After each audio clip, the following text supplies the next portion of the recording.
This is a study about the impact of international influence in microbanks on microbanks' performance, highlighting both the financial and the social performance. It's a paper co-authored with Mersland of University of Agder and Strøm of the University of College of Oslo and Akershus. In this study, the motivation is that little is known about what drives the performance of microbanks or microfinance institutions, as it's sometimes referred to. In this paper, we look at the global data set of microbanks. And in this global data set, we see there is a significant amount of international influence.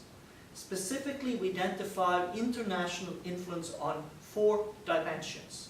First, in terms of capital provision.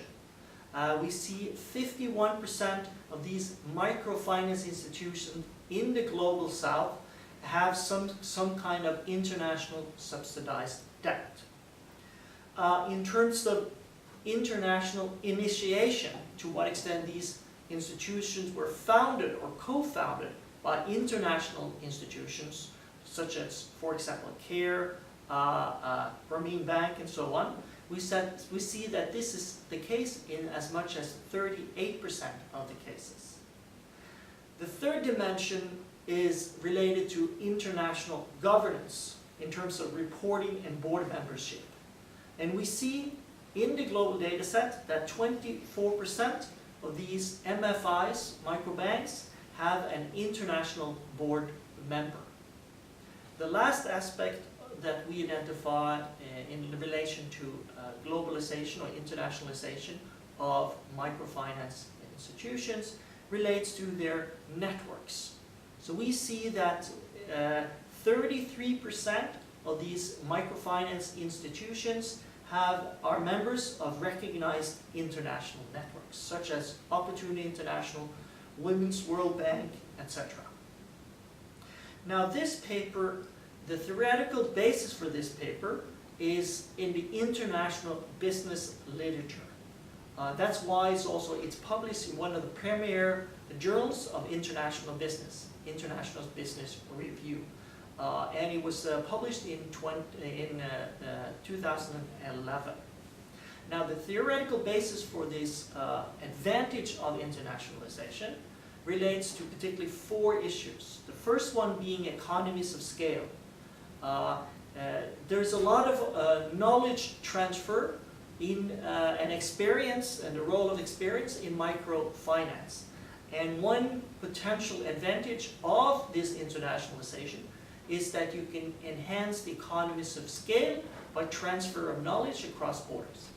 The second issue is reduced transaction cost by internalizing these relationships, by internalizing the knowledge transfer or capital transfer between an entity in the global south and an entity or parent company in the global north. The third issue is related to lower cost of capital. Basically, that the company in the global north, the international partner in the global north, facilitates the lower cost of capital and by providing funding and access to funding. And the fourth issue relates to corporate governance. The idea that with this international linkages, the company, the MFI, could potentially have better corporate governance, so transfer of good practices and so on. So specifically, we look at these 4 issues. We look at international knowledge access, to what extent they receive that in the local or the national MFI, fund access, international monitoring, and international networks, these 4 issues. And we look at 2, you might say, 2 kinds of dependent variable on the impact of both the financial performance but also on the social performance. Now, the overall, I mentioned that this data set is made up of, it's a global data set of rated microbanks. And it consists of 379 microbanks in 73 countries. And we use, the data we use is used to do a panel data methodology. We use up to 6 years of data, and we use GLS regressions, among other things. So, to just highlight the major findings, what you might say, broadly speaking, our main finding is that these kind of international influences enhance social performance, more so than financial performance. In many ways, this contradicts the industry view that international influence is really focused more on the financial rather than the social performance.